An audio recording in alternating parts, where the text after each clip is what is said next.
Baseline, Yale on the third baseline.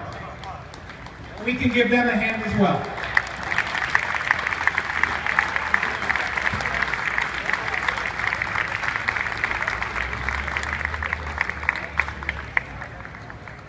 Ladies and gentlemen, as you can see, these aren't our normal uniforms. These George Bush, the senior George Bush, the younger from Ron Darling, who had a phenomenal career here. It's so rich in tradition. We also currently have two players in the major leagues, Ryan Lavarnway in Atlanta and Craig Breslow in Boston. Just very, very proud of everything that those guys have done, and we're very proud of our traditions. And so I want to be Commissioner of Major League Baseball. We're so honored tonight to have the former Commissioner of Baseball, Mr. Fay Vincent.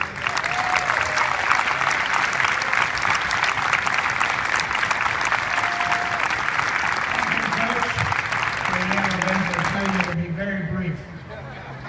I'm going to talk to you about two events. One was here on the 5th of June in 1948.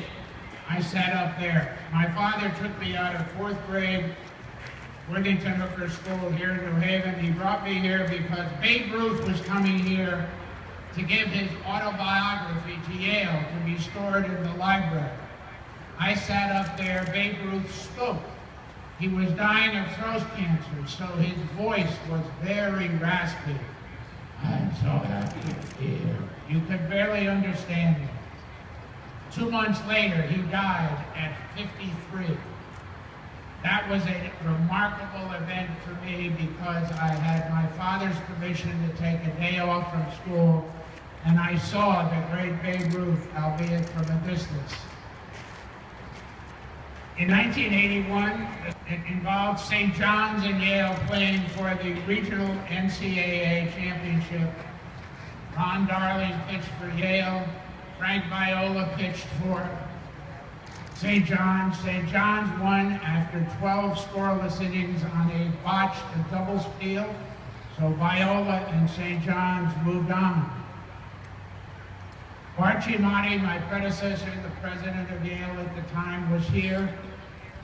And I will give you some advice. A great article was written by Roger Angell about that game. It appeared in the New Yorker. It's one of the best written baseball articles ever. Roger Angell was a genius. He's still alive. Sitting next to Roger Angell, right over there, was Smokey Joe Wood. Smokey Joe Wood had been the Boston star pitcher in 1912. He won 34 games and he lost 5. He then became the Yale baseball coach. One of his captains while he was the coach was my father in 1931. And that article involved Smokey Joe Wood talking to Roger Angell.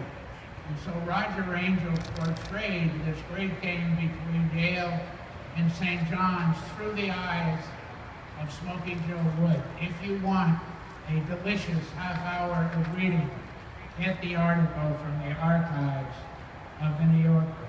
Well, it's circular. It's round. History was on this field. This field involved Wesleyan and Yale for many, many years, at least since 1928. I hope you have a great evening. It was a great honor to be here tonight. Thank you.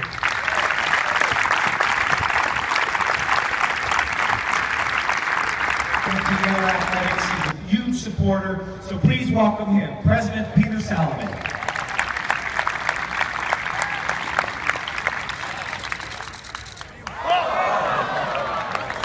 I got him in 92, a little bit outside. Thank you, President. Ladies and gentlemen, that concludes our pregame ceremony.